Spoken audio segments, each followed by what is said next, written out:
Good morning buyer, good morning Shopee. So ang order ngayon ni buyer natin is GoMo Only SIM 30 days at 30 GB no expiration. Okay? So even hindi nagamit yung SIM, may expired ng June 30 at April 30. Okay? Ito po yung number nung SIM. Ayan, 0965-89721, tsaka yung serial. Ito naman po yung isa.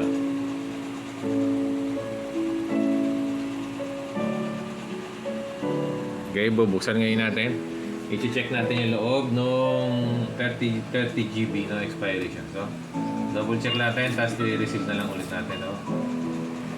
Para makita mo lang na legit. So, ayan. Wala siyang gasgas. Walang gasgas yung SIM card niya. Okay, bago. Hindi pa na-register, hindi pa nagamit. Okay? Try naman natin yung isa. Ito naman yung 30 GB. After unlimited pala, 30 days.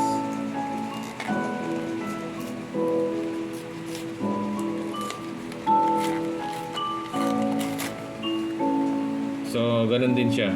Walang gasgas. Malinis din. Bagong-bago, okay? Okay, so legit po na. So, didikit lang natin para naman bumalik sa dati. Isil lang natin.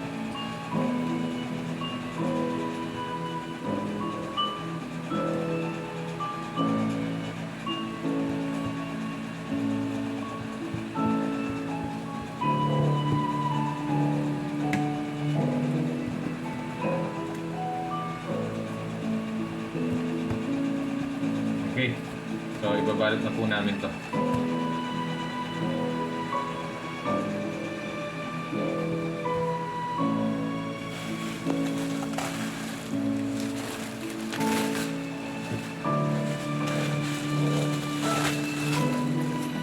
So ayan, Shopee, balot natin yung dalawang SIM. GoMo Only Day, Only Data, tsaka 30 GB, okay? 1, 2... pa rin ito, mami. Pinuting.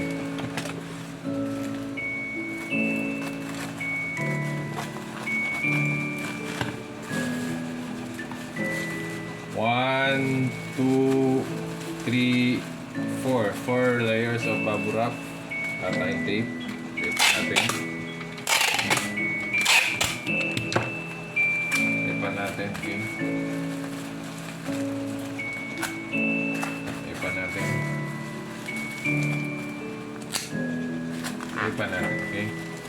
Balik natin na JNT. So, walang butas yung JNT natin, ano?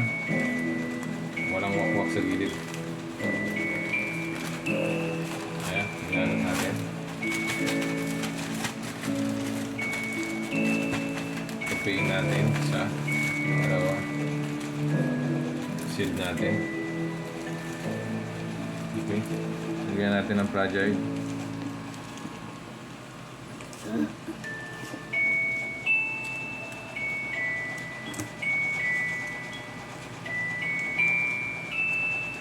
Okay, lagyan ko ng fragile dito.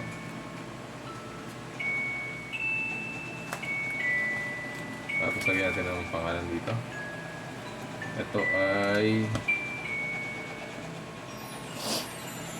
789-060-483-508. Okay, ang waybill number. Ito siya. Ayun yung waybill number niya, okay? So, ang order niya, Jingo Bone, pangalan. Ang order is 30 GB only, tsaka 30 GB no expiration, okay? So, ayan, kinontak din natin yung buyer. Sinendan din natin ng video. Good morning buyer, good morning Shopee. Yung video kanina sinendan natin sa kanya, no? Buyer natin is... Okay, sendan natin. So legit naman po, na-send natin kay buyer. Wala nga lang siya, ayan, may rating naman siya. So goods. Ito po yung order niya.